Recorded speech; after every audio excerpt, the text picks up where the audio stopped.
Assalomu alaykum. Bugungi mavzuyimiz EKG asoslariga bag'ishlanadi. Ya'ni EKGni eng quyi nuqtadan boshlab eng mukammal nuqtagacha tushuntirishga harakat qilamiz. Xo'p, birinchi navbatda ko'rib chiqadigan narsamiz bu EKG qog'ozini hammamiz ko'rganmiz. Bunda har xil chiziqlar bo'ladi. Ya'ni yuqoriga yo'nalgan, pastga yo'nalgan, to'g'ri chiziq va o'tkir chiziq. Shunga o'xshagan har xil chiziqlar bo'ladi. Bular nimani anglatadi? Bular anglatadiki, juda ham oson. Xo'p, birinchisi P to'lqin, P tishchamiz. Ya'ni bu qorincha, mana bo'lmacha qorincha, yurakni hammamiz yaxshi bilamiz. Bo'lmacha qorincha. Bo'lmachada sinoatrial tugun, ya'ni yurak urishlari soniga va ritmiga javob beradigan yurakning sinoatrial tuguni bo'ladi. O'sha sinoatrial tugundan bizni yuragimizni qisqaruvchanligi boshlanadi. Ya'ni qisqarish xususiyati shu joy signal, impuls, buyruq bersa, keyin boshlanadi. Mana shu P tishchamiz, ya'ni sinus tugundan impuls chiqdi va qorinchaga, yurakning bo'lmachasiga impuls tarqaldi.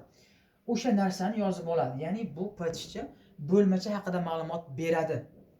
Keyingisi PR interval.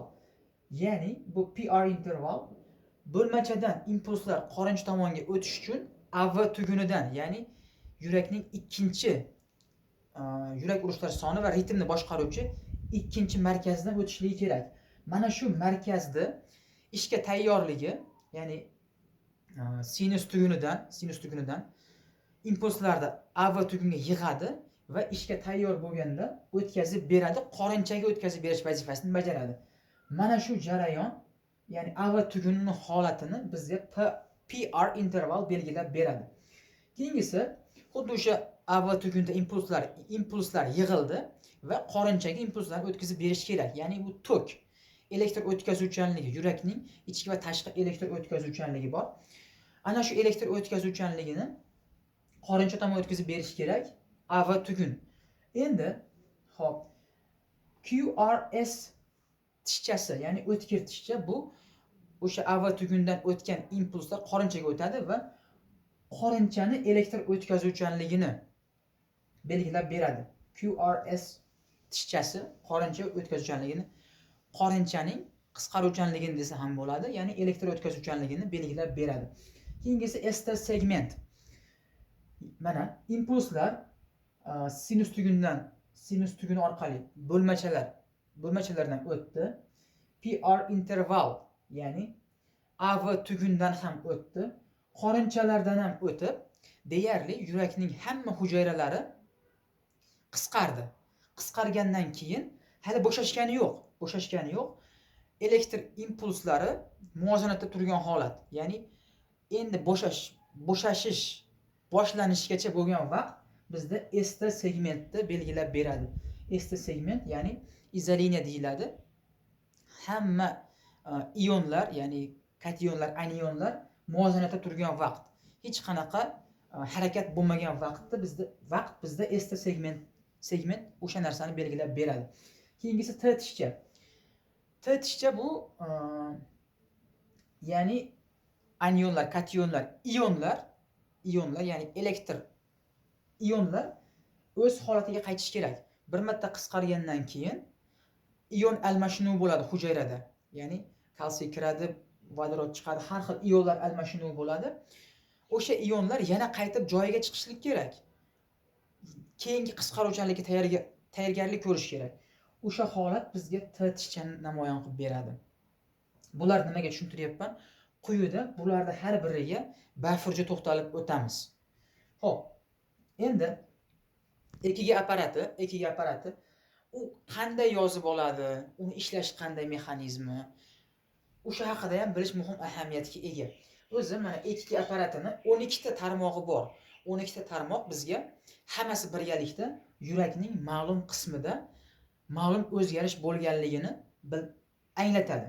Xo'p, endi birinchi gaplashadigan bo'lsak, 3 ta oddiy tarmog'i bor, ya'ni 1, 2, 3 oddiy tarmoqlar bor. 3 ta kuchaytirilgan tarmoq, AVF, AVL, AVR. 3 ta kuchaytirilgan tarmoq va 6 ta ko'krak tarmog'iga bo'linadi. Ya'ni V1 dan V6 gacha. 6 ta tarmog'i bor. Ya'ni hammasi birgalikda 12 ta tarmog'ni hosil qiladi. Endi bizda yurakning 2-3 AVF inferior wall, ya'ni yurak uchiga, yurak pastki devoriga javob beradi. Asosiy infarktlar va ishemiyalar bo'ladigan zona mana shu zona hisoblanadi. Keyingisi birinchi tarmoq AVL V5 V6 yurakning chap qorinchaning lateral devoriga, yon devoriga javob beradi. AVL V5 V6. Ya'ni ikki qog'ozini ko'rgan vaqtimizda mana shu sohalarda qaysi birida o'zgarish borligiga qarab biz yurakning qaysi qismida o'zgarish yoki ishemiya borligini bilishligimiz muhim. AVR V1 V2 o'ng qorinchaga javob beradi. Mana shu zonaga, mana shu zonani bizda o'zgarish borligini namoyon qilib beradi. Keyingisi V1 dan V4 gacha bilamizki, yurakni o'ng qorincha, chap qorincha orasida septal to'sig'i bo'ladi. Mana shu septalning oldingi devoriga, anteroseptal qismiga javob beradi V1 dan V4 gacha. Bularning hammasi haqida, hammasini bafurja birinma ketirlikda hammasi haqida gaplashib o'tamiz. O'zgarishlar haqida gaplashib o'tamiz quyida. Endi xo'p, ikkiga qog'ozni ko'rgan vaqtimizda bilamiz, kataklari bor. Katta katak, kichkina katak. Katta kataklarda har bittasi 5 mm yuqoriga, 5 mm yon tomonga yo'nalgan bo'ladi. Endi bu nimani anglatadi? Xo'p, tepaga yo'nalganligi 5 mm bu amplitudasini bildiradi. Ya'ni yurakning o'tkazuv yo'llarida ionlarda, ya'ni anion kationlarda qanchalik darajada ko'pligini bildirib beradi va bilamiz, yurak anion ionlari qanchalik ko'p bo'lsa, yurakning quvvati shunchalik kuchli bo'ladi. Xo'p, 5 mm yon tomonga yo'naladi, ya'ni kengligi 5 mm. Bu nimani anglatib beradi? Ya'ni o'sha o'tayotgan impulslarning qanchalik darajada ushlanib qolayotganligi, qancha vaqt sarflanyapti. Misol uchun, bo'lmachadan qorincha tomongacha elektr impulslar harakatlansa, o'sha A nuqtadan B nuqtagacha kelguncha qancha vaqt sarflanyapti? Yo'lda ushlanib qolmayaptimi? Har xil ishemiya yoki infarkt holatlari yo'qmi? Ana shu narsani anglatib beradi. Ya'ni bo'yi amplitudasini, ya'ni voltajlarni bildirib beradi. Voltajlarni, ya'ni yurak ionlarining kuchini, yurak quvvatini belgilab beradi. Yon tomonga yo'nalganligi bizda, ya'ni 5 mm 0.5 millivolt yuqoriga yo'nalishi, kengligi bizda vaqtni bildirib beradi. Ya'ni 5 mm har bitta katta katak 0.2 sekundga teng bo'ladi. Endi biz buni kattalashtiradigan bo'lsak, har bitta kichkina katagimiz bizda yuqoriga 1 mm, yonga ham 1 mm kenglikka ega. 1 mm 0.1 millivolt, 1 mm yuqoriga 0.1 millivolt, yon tomon kengligi 0.04 sekund vaqtga 0.04 sekundga teng bo'ladi. Bularning hammasi haqida bilishimiz muhim ahamiyatga ega. Quyida biz albatta bularga tegishli bo'lgan joyga albatta to'xtalib o'tamiz. Xo'p, rahmat.